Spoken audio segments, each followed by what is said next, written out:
Hi, good afternoon, everybody. So you should be seeing the Region 1 website, correct? All right, That's correct. just for some really brief reminders for PEIMS. Josh from Moken Case, he kind of touched upon that.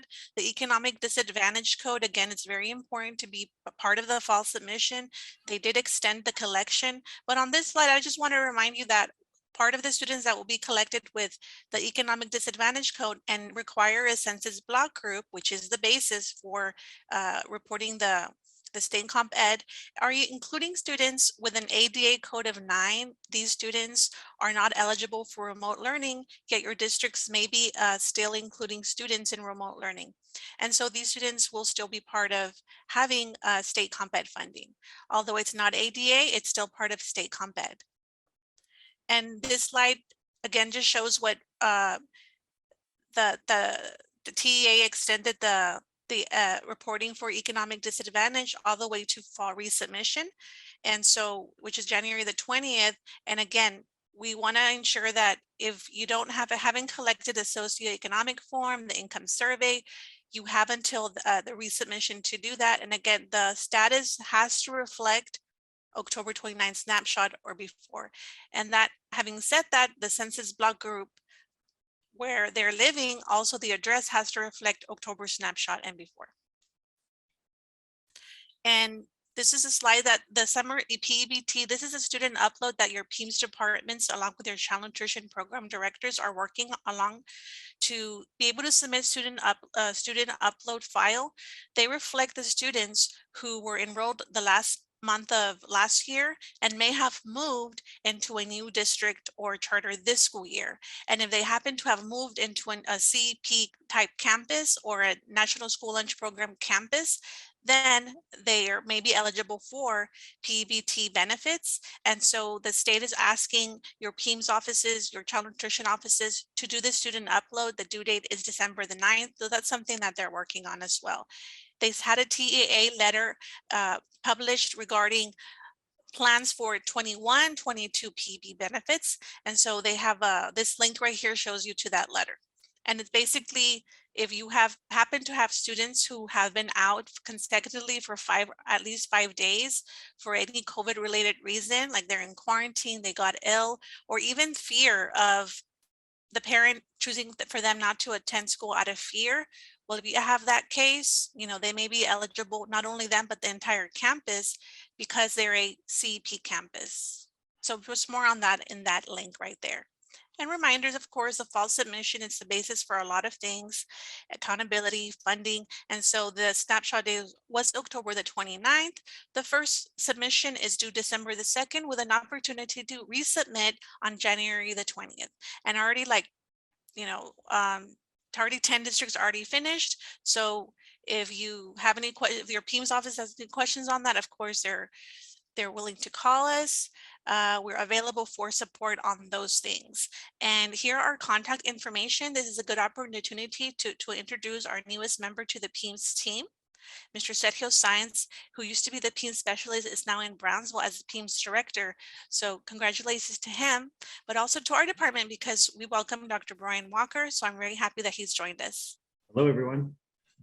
It's good to be on the team. All right, so let's jump into now to those reports that Ms.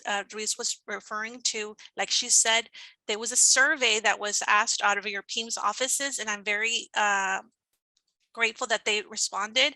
And so you have links to all of these reports. The first one was snapshot counts.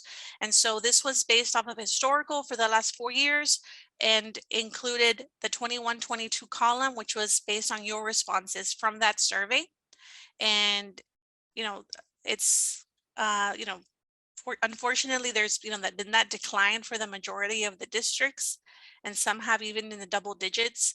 So that is what you can see in this survey or in this first report. It represents snapshot counts, and it's again preliminary, uncertified, because we collected this before anybody has turned in the fall submission.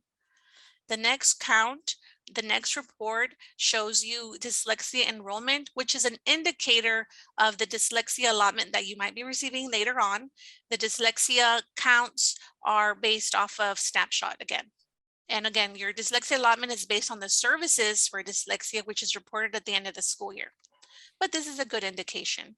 Diana, can you just zoom a little bit on the report so that it can be, thank you. And so again, you have those links for you. Dyslexia enrollment, we saw the increase, and it may reflect, but just like a better understanding of the documentation or the collecting of this data. But we haven't been reporting dyslexia, or dyslexia allotment hasn't been there until maybe like last school year. So you're going to be seeing that increase there.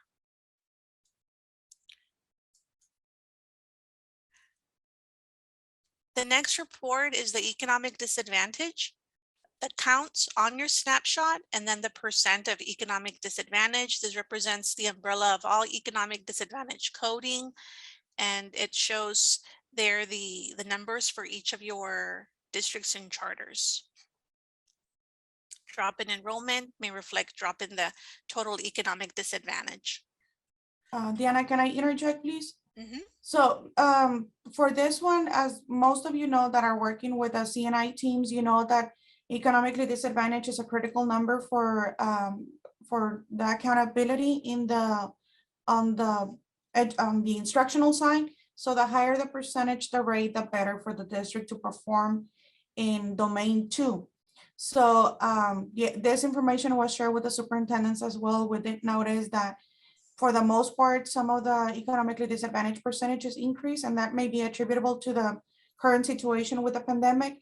But we also see a decline, like in Harlingen, you see that it's a minus 2.5. So that may affect their performance, not necessarily their performance, but the way the scores work on domain 2, which means that they will be compared to more affluent districts within that grouping.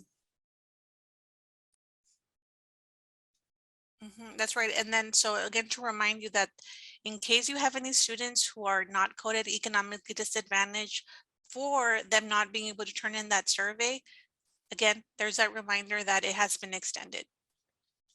So do a search for your non-economic disadvantaged student in case that is that scenario applies to them.